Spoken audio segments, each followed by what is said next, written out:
தன்னை மறந்து மண்ணில் விழுந்து இளமை மலரின் மீது கண்ணை இழந்த வந்து தேக சுகத்தில் கவனம் காட்டு வழியில் பயணம் கங்கை நதிக்கு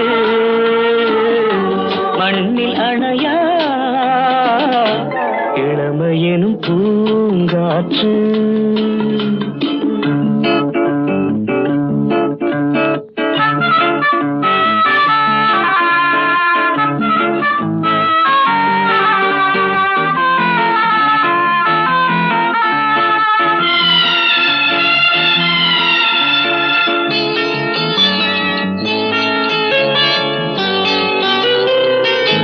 அங்கம் முழுதும் பொங்கும் இளமை இதம் பதமாய் தோன்ற அள்ளி அணைத்த